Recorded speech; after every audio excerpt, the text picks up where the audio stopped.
तो कहते हैं कि गहरे हरे रंग का हो गया, पता नहीं हमारी क्रॉप को क्या दिक्कत होगी। सीधे बढ़िया के पास जाओगे 2000 का बांध के दे देगा, ये डाल दो ये डाल दो।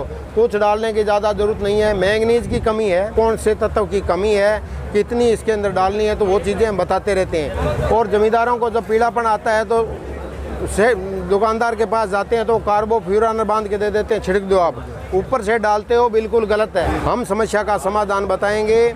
ज़्यादा लूटने की ज़रूरत नहीं है। नेमेटोड की प्रॉब्लम भी आती है गेहूं के अंदर, जिसके अंदर खापरे के अंदर पीलापन आ जाता है, टाकरे टाकरे बनेंगे, सारा खेत एक चार पीला होता है, वो एक अलग चीज़ है। भाइयों को मेरा नमस्कार, मैं डॉक्टर ओम प्रकाश बिश्नोई, गेहूं एवं जो अनुभाग चौधरी चरण सिंह, हरियाणा कृषि विश्वविद्यालय हिसार।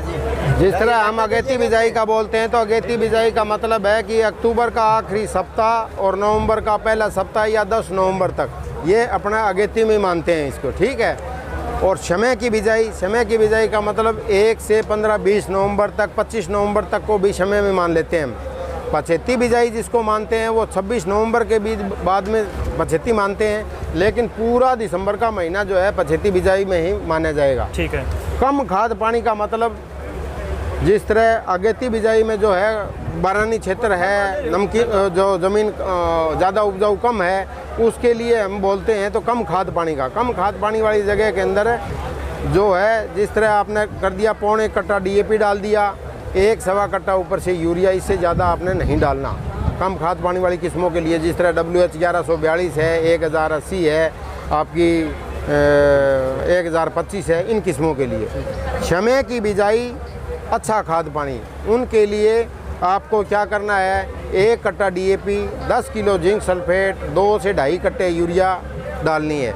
और इसमें से आधा पौना कट्टा 1 कट्टा यूरिया बिजाई के समय नीचे भी डाल सकते हो आप। और खाद की जो है वो पहले पानी में दे दो, दूसरे पानी पे भी दे दो, 2 डोज के अंदर आपने खाद पूरी करनी है।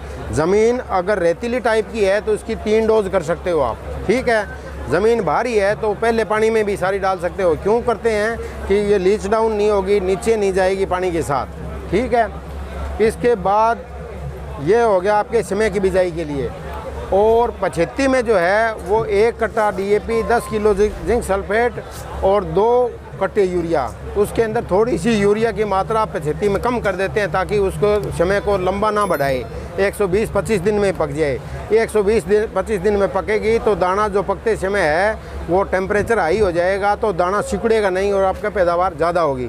और ये जो हमने बताई है ज़्यादा खाद पानी वाली किस्में अगेती, इनके लिए 15 टन गोबर की खाद और 225 किलो नाइट्रोजन, 90 किलो फास्फोरस प्रति हेक्टेयर के हिसाब से रिकमेंड करते हैं, जो लगभग इस तरह पूरी होती है कि 1.5 कट्टा DAP और 3 से 3.5 कट्टे यूरिया और गोबर की खाद नीचे डाल दोगे। लेकिन साथ में आपने 2 स्प्रे करनी है, 50-55 दिन पर, पहली तने की पहली गांठ बनते हुए वक्त, और दूसरा बाल जब गोबे में हो 80-85 दिन पे 2 स्प्रे करोगे तो थोड़ी हाइट घट जाएगी और ये गिरेगी नहीं और आपकी पैदावार जो है ज़्यादा से ज़्यादा देगी। तो किसान भाइयों के लिए हमने जो रिकमेंडेशन दिए उसके अनुसार ही बिजाई करें। डॉक्टर साहब, एक सवाल और है, ज़्यादातर देखने को मिलता है कि किसान भाई, जैसे यूनिवर्सिटी के माने, कृषि वैज्ञानिकों के माने तो नाइट्रोजन की पूर्ति 2 या 3 बार में कर देनी चाहिए फसल में, लेकिन किसान क्या करता है, जब तक बालियाँ निकलती है उस टाइम तक भी सिंचाई के साथ में यूरिया डालता रहता है। तो इसका क्या फ़ायदा हो सकता है और क्या नुकसान होता है, ये बताइए आप थोड़ा। वैसे तो किसान भाइयों को क्या करना चाहिए कि जो नाइट्रोजन की कुछ मात्रा जो है बिजाई के समय, जो हम बेसल डोज बोलते हैं, जहाँ पे DAP डालते हैं उसके साथ ही डालना चाहिए, ताकि पौधे को शुरुआत से ही ताकत मिलनी स्टार्ट हो जाए। कई बार ज़मीन के अंदर आपका प्लांट रेजिडू, जो पहली फसल के अवशेष हैं, वो ज़मीन में रहते हैं, वो पूरी तरह से गलते नहीं हैं। उनको गलाने के लिए भी नाइट्रोजन चाहिए, तो नाइट्रोजन उनको प्रॉपर गला देगी और पौधे को ताकत मिलनी शुरू से स्टार्ट हो जाएगी। तो उनको आधा कट्टा, पौना कट्टा तो यूरिया जो है बिजाई के साथ नीचे ही डालनी चाहिए। उसके बाद अगर ज़मीन आपकी रेतीली है तो उसको 2-3 भागों में करके पहला सिंचाई, दूसरी सिंचाई या तीसरी सिंचाई तक डाल सकते हो। अगर ज़मीन आपकी भारी है, चिकनी है, दोमट मिट्टी टाइप की ज़मीन है, तो उसके अंदर पहले पानी में ही आप सारी खाद डाल सकते हो। इसके बाद भी अगर कोई कमी आती है तो आप जिंक यूरिया की स्प्रे कर सकते हो। 2-2.5 किलोग्राम आपकी urea, 500 gram zinc sulphate 100-150 litre पानी में मिला के स्प्रे कर सकते हो, उससे भी आपकी पूर्ति हो जाएगी। और कई बार कहते हैं कि हमें तो पोटास की कमी आ गई जी, सल्फ़र की कमी आ गई, और कई बार जो है हमारे पास सैंपल आते रहते हैं। तो अगर तत्व की कमी है तो फ़ोटो खींच के हमारा ई मौसम का एक ऐप बना हुआ है, उसके ऊपर फ़ोटो भेज दोगे तो किसान भाइयों की समस्या का हम निदान करके वहीं बता देंगे आपको। और आप हमारे पास भी फ़ोटो डायरेक्ट भेज सकते हो, तो हम जो है अपने मर्दा वैज्ञानिक हैं उनसे सलाह मशवरा करके कौन से तत्व की कमी है, कितनी इसके अंदर डालनी है, तो वो चीज़ें हम बताते रहते हैं। एक किसान भाइयों से मेरा अनुरोध है कि ज़्यादातर पिछले 2-3 साल के अंदर आयरन और मैंगनीज की कमी देखने को मिली है। आयरन के अंदर क्या है कि आपका जो है इसके अंदर पत्तियां जो है उनके अंदर धारियां बन जाएगी, सफ़ेद सफ़ेद वेन जो है वो हरी रहेंगी और धारियां बन जाती है, तो उसके अंदर लोह तत्व की कमी आ जाती है। तो उसके लिए क्या करना, हमने 500 ग्राम से लेके 1 किलोग्राम तक फेरस सल्फेट या हरा कशिश का नाम से इनके पास अपने जो पंसारी के पास जो है हरा कशिश के नाम से भी मिल जाता है, तो वहाँ से 10-20 रुपए में ले लिया, 100-150 लीटर पानी में मिला के घोल के स्प्रे कर दिया, आपकी पूर्ति होगी। फिर भी थोड़ी दिक्कत रहती है तो 15-20 दिन के बाद एक स्प्रे और कर सकते हो। एक खास दिक्कत आई है, लगभग किसानों भाइयों से बार बार आते रहते हैं कि जब बालियाँ हमारी निकलती हैं तो ऊपर वाला पत्ता है जो वो बिल्कुल मुड़ जाता है और तीखा हो जाएगा, सुई की तरह, बालियाँ नहीं निकलने देगा। तो कहते हैं कि गहरे हरे रंग का हो गया, पता नहीं हमारी क्रॉप को क्या दिक्कत होगी।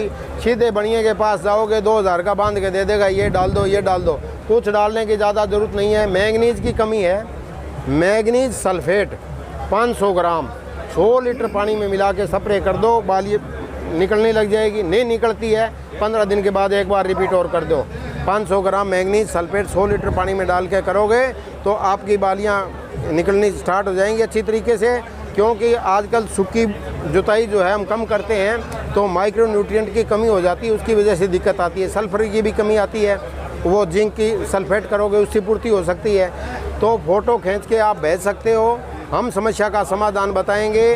ज़्यादा लूटने की ज़रूरत नहीं है। नेमेटोड की प्रॉब्लम भी आती है गेहूं के अंदर, जिसके अंदर खापरे के अंदर पीलापन आ जाता है, टाकरे टाकरे बनेंगे, सारा खेत एक सार पीला होता है, वो एक अलग चीज़ है। लेकिन नेमेटोड की प्रॉब्लम है, वो सारे खेत में एक सार नहीं आती। अगर आती है तो उसके लिए आपने क्या करना है कि बिजाई के समय अगले साल अगर उसमें गेहूँ बोना है तो कार्बोफ्यूरान नाम की दवाई आती है, ग्रेनुलर दानेदार, 13 किलो DAP के साथ मिला के स्प्रे कर दो। क्या काम करेगी, उसकी गैस बनेगी और जो लार्वा अंदर है वो मर जाएगा। और ज़मींदारों को जब पीलापन आता है तो से दुकानदार के पास जाते हैं तो कार्बोफ्यूरान बांध के दे देते हैं, छिड़क दो। आप ऊपर से डालते हो, बिल्कुल गलत है। उसकी गैस बनेगी, हवा में उड़ के और वायु जो है प्रदूषित करेगी, आपका फ़ायदा न के बराबर होगा। ऊपर नहीं डालनी, आपने डालनी है तो नीचे बिजाई के समय डालो और क्रॉप रोटेशन बदल बदल के फसल बो, ताकि अगली साल जो है आपको दिक्कत ना आए। उसके अंदर सरसों बो दो, जो बो दो, 2 साल का गैप दोगे तो इसका चक्कर टूट जाएगा और आपका निमेटोड की समस्या हल हो जाएगी। फिर भी अगर कोई एक राजस्थान की हमारी वैरायटी है राज MR1 जो इसके निमेटोड के प्रति सहनशील है, तो वो किस्म बो सकते हो। लेकिन ज़्यादातर मेरा उन किसान भाइयों से अनुरोध है कि 2 साल का फसल चक्कर अपनाएं। फिर भी अगर गेहूँ बोनी है तो बोते समय DAP के साथ कार्बोफ्यूरान उसी टाइम डालें, आगे आपने नहीं करना। और मई जून के महीने में गहरी जुताई करेंगे तो लार्वा मर जाएगा। तो इन चीज़ों का ध्यान रखोगे तो आपकी ज़्यादा से ज़्यादा पैदावार आप ले सकते हो। ठीक है, डॉक्टर साहब ने बताया कि खाद का प्रबंधन किस प्रकार से आपको करना चाहिए, क्योंकि वैरायटी के साथ में खाद का प्रबंधन करना बेहद ज़रूरी है। यदि आप खाद का सही प्रकार से प्रबंधन करते हैं तो वो वैरायटी ज़्यादा से ज़्यादा आपकी ज़मीन में उत्पादन दे सकती है। डॉक्टर साहब आपने ये जानकारी दी, इतना टाइम निकाला, इसके लिए आपका बहुत बहुत धन्यवाद।